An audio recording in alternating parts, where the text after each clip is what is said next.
Pasca gegernya pengakuan Ismail Bolong terkait setoran dana hasil tambang ilegal di Kaltim kepada Kabareskrim, kini beredar data alur setoran uang yang menyebut sejumlah pejabat utama Polda Kaltim.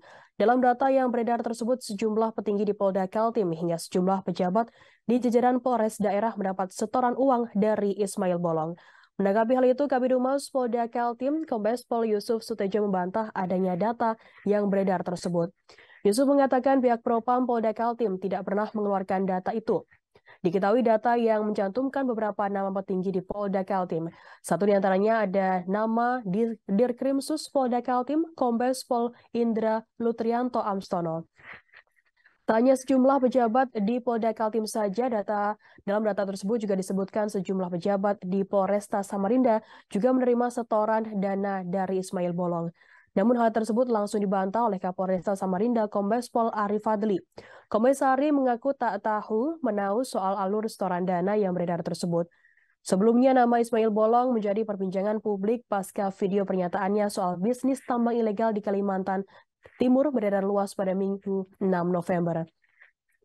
Bahkan dalam video itu Ismail menyebutkan nama Kepala Bareskrim Polri Komjen Pol Agus Andrianto yang juga ikut terlibat. Dalam video yang beredar, Ismail mengenakan kaos berwarna hitam. Ia tampak sedang membacakan sebuah surat pengakuan yang menyatakan dirinya adalah seorang pengepul dari konsesi tambang batu bara ilegal. Tambang tersebut terletak di Desa Santan Ulu, Kecamatan Marangkayu, Kabupaten Kutai Kartanegara, Kalimantan Timur. Dalam video, ia mengaku memperoleh keuntungan dari hasil pengepulan dan penjualan tambang batu bara ilegal mencapai 5 miliar hingga 10 miliar rupiah per bulannya. Keuntungan diperoleh sejak Juli 2020 hingga November 2021. Tambang ilegal di Kalimantan Timur tersebut disebutkan Ismail telah mendapat backingan dari Kabareskrim Polri Komjen Pol Agus Andrianto. Diduga Kabareskrim membackingi kegiatan ilegal tersebut agar tidak tersentuh kasus hukum. Sebagai balasannya, Ismail juga memberikan uang sebesar 6 miliar rupiah kepada Agus yang disetorkan sebanyak 3 kali, yakni pada bulan September, bulan Oktober, dan juga bulan November 2021 yang masing-masing 2 miliar rupiah. Ismail mengatakan uang tersebut disetorkan langsung ke Komjen Agus di ruang kerja Bareskrim Polri setiap bulan sejak Januari 2021 hingga Agustus 2021. Pengakuan Ismail Bolong dalam video tersebut juga menyeret salah satu nama pejabat Polres Bontang, yakni AKP Asriadi yang dulu sebelumnya menjabat sebagai Kasat Reskrim Polres Bontang. Selain menyetor uang 6 miliar rupiah ke petinggi Polri, Ismail juga menyetorkan uang sebesar 200 juta rupiah ke Polres Bontang. Namun selesai video tersebut viral, Ismail Bolong justru muncul ke publik dan memberikan klarifikasinya. Ismail Bolong yang merupakan mantan anggota Polresta Samarinda ini mengklarifikasi video pernyataannya soal tambang batu bara ilegal di Kutai Kartanegara, Kalimantan Timur.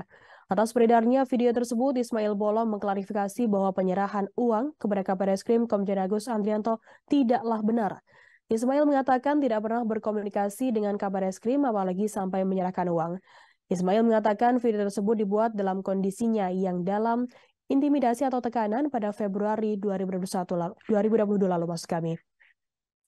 Yang mengatakan perekam video itu adalah anggota Paminal dari Mabes Polri. Video tersebut direkam melalui ponsel iPhone milik satu dari 6 anggota Paminal Mabes yang datang khusus ke Balikpapan.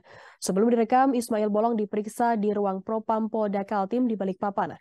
Yang diperiksa mulai pukul 10 malam waktu Indonesia Tengah hingga pukul 2 dini hari.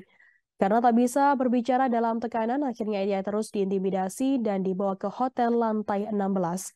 Ismail kemudian diminta membaca naskah yang berisi testimoni penyerahan uang kepada petinggi Polri.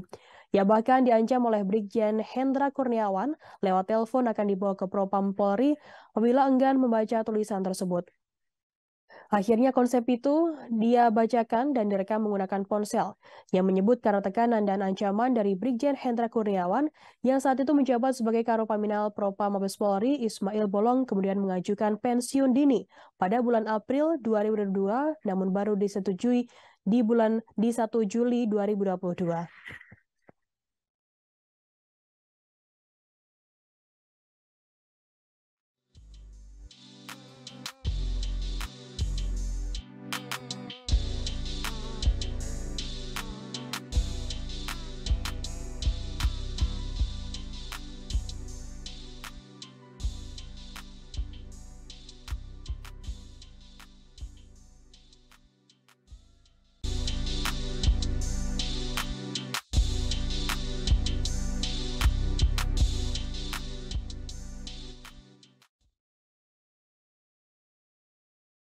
Terima kasih sudah nonton. Jangan lupa like, subscribe, dan share ya.